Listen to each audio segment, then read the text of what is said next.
ഒരു വീടിൻ്റെ പുറകിൽ കൂടെ ഇങ്ങനെ തെണ്ട് തിരിഞ്ഞ് ഇറങ്ങുമ്പോൾ ഒരു കാഴ്ച കേട്ടോ.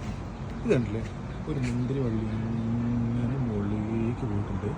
ഈ മുന്തിരി വള്ളീൻ്റെ കണ്ടോ ഫുള്ള് മുന്തിരിങ്ങ, നല്ല വെള്ള മുന്തിരിങ്ങ, അടിപൊളിയായിട്ട് മൊത്തത്തിൽ. എനിക്ക് തോന്നുന്നത് നമ്മുടെ നാട്ടിലൊക്കെ ഇങ്ങനെ ഉണ്ടാവുമോ എന്നറിയില്ല.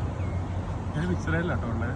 അവിടെ കണ്ടില്ലേ നല്ല മുന്തിരി വള്ളി. ആ മുന്തിരിക്ക് ഒരു വലിയ വലിപ്പമൊന്നുമില്ല, പക്ഷെ ഭയങ്കര ടേസ്റ്റ് ആട്ടോ. അടിപൊളി, എനിക്ക് ഭയങ്കര ഇഷ്ടപ്പെട്ടു. എങ്ങനെയുണ്ട് സാധനം? ഇത് മുമ്പ് ആ ഒരു ഒരു പോസ്റ്റ് പോകുന്നുണ്ട്. ആ പോസ്റ്റിൻ്റെ മുകളിൽ വരെ ഉണ്ട്. ഇല്ലേ മുന്തിരിങ്ങ, ഇങ്ങനെ ചെറിയ ചെറിയ മുന്തിരിങ്ങ. അതിന് മുകളിൽ വലിയ വലിയ കൊലകളും ചെറിയ ചെറിയ കൊലകളും. അത് വലിയ വലിപ്പമുണ്ട് കേട്ടോ, ചെറിയ വലിപ്പമുണ്ട്. നല്ല മധുരം കേട്ടോ, നല്ല മധുരം എന്ന് പറഞ്ഞു കഴിഞ്ഞാൽ അടിപൊളി മധുരം. എങ്ങനെയൊരു സാധനം, അടിപൊളിയല്ലേ?